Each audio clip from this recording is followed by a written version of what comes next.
Hi guys, I'm back with another review, and today I'm going to be reviewing the Urban Decay Naked palettes, and that is Naked 1, which looks like this, and this is Naked 2. So I have done some swatches here of these, but first let me just tell you really quickly and show you what they look like.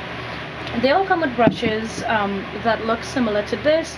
This is actually the one that came with the Naked 1. The one that came with the Naked 2 is that sort of a flat synthetic type brush on one end, and then there's a fluffier blending side made of the same synthetic material on the other end. So basically they come with brushes, which is good considering that they usually come with liners, and I have a ton of zero liners every and anywhere. So this was a good change having the brushes, and they're pretty good quality. So let's talk about Naked 1.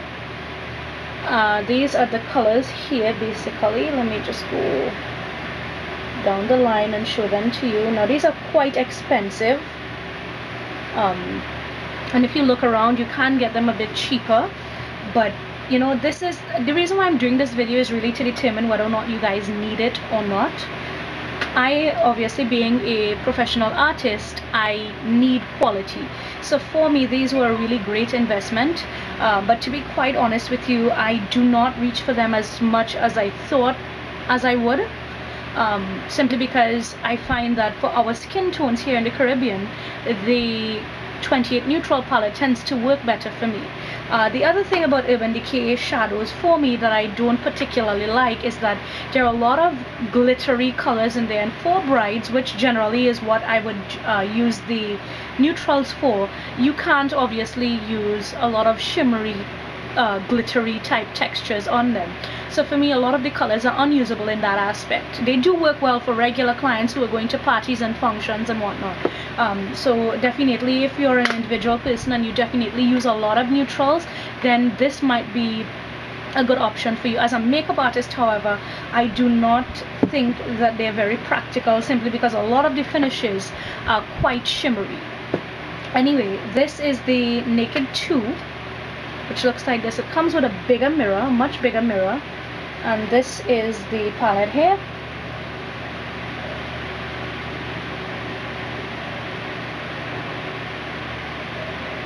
Right, so what I did is I went ahead and I swatched these colors for you, and I'm just going to talk really quickly about each palette. The Naked 1, actually, if I had to choose a palette that I would suggest getting if you were considering getting one of these, I would choose the Naked 1 over the Naked 2 for our skin tone, for the skin tones that are found in the Caribbean, simply because it's warmer in tone and undertone. It's a very warm undertone palette, and I think that it works a lot with our coloring, better with our coloring here, as opposed to the Naked 2, which tends to be more cool in coloring. So if you had to get one, I would definitely suggest Naked 1, and I think that the Naked 1, the colors that are found here are much more usable in everyday life. Like there's gunmetals, there's a really nice black, there are a few really deep rich browns, and there's even some mattes, surprisingly for Urban Decay. This is a first, at least I think it's a first. These palettes actually contain 2 matte eyeshadows each, and these ones I think are very complementary. Again, another problem that I have with this is that the highlight colors that these have actually do not work very well with most of our skin tones, because I mean, some of these are quite light on me and I'm very fair skinned. So obviously if you're darker than me, it is going to be a bit of an ashy look on you, so I would be quite particularly careful about that. And generally, overall, they're worth the money. I think I want to believe that I paid $1,000 for both of these palettes. Of course, this is in TT dollars.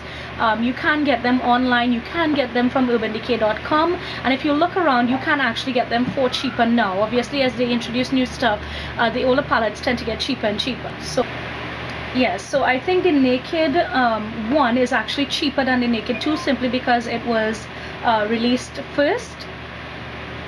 These are really great quality, and again, for the price, I think that it is really a good investment, simply because you get so many eyeshadows for the price of what 1 or 2 may cost you in the higher end brands. So I really do think it's worth the investment.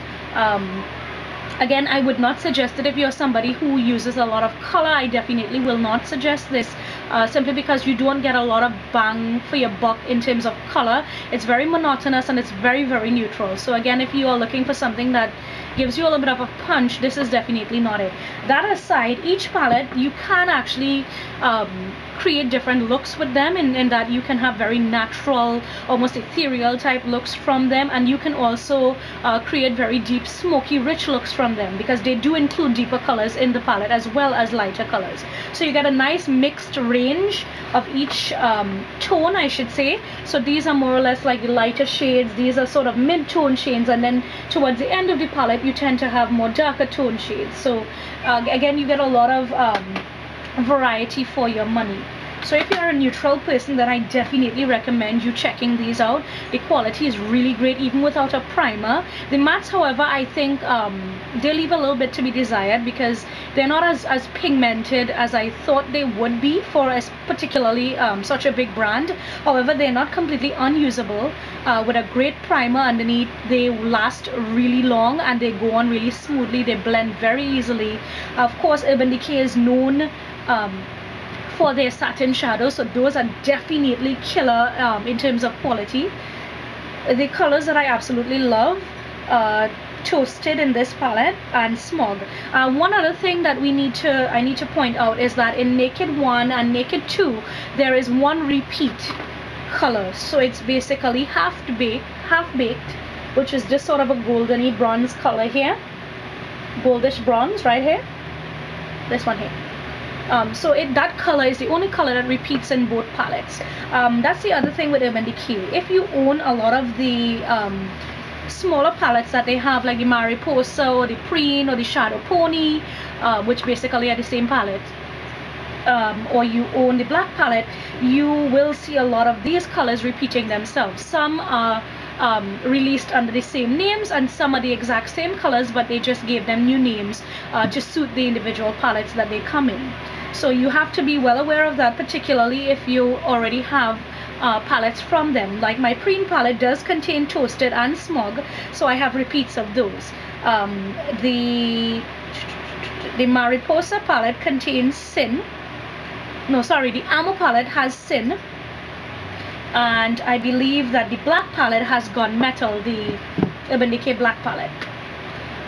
There is also Blackout, which I think is Black Dog in the black palette. And there is another color. I think Chopper was repeated as well. Yeah, so basically these are really good, a really good value for the money that you're spending. They're very high-end. Everybody knows that Urban Decay is synonymous with really great quality, and I would definitely recommend it, particularly if you're a person who uses neutrals every day. It's a really good investment. So that's basically it. If you guys have any questions about these palettes, just shoot me a line and let me know. I'm going to show you the swatches here, and these are them. Hopefully you can see them. I did a good enough job. So the top palette here is actually Urban Decay's Naked 1, and the one that's below is actually the Naked 2 palette. So these are what they look like. The Naked 1, this is what they look like.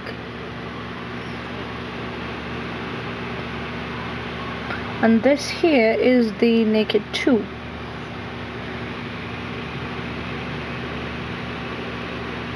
That's about it for this review, so hopefully you found it helpful. If you have any questions, you can always feel free to ask them. Otherwise, I'm going to put links to urbandecay.com where you can find out more information about the palettes. You know, feel free to search YouTube, see what other people have to say about these palettes, and I will also put a link to where you can get them locally. So thank you.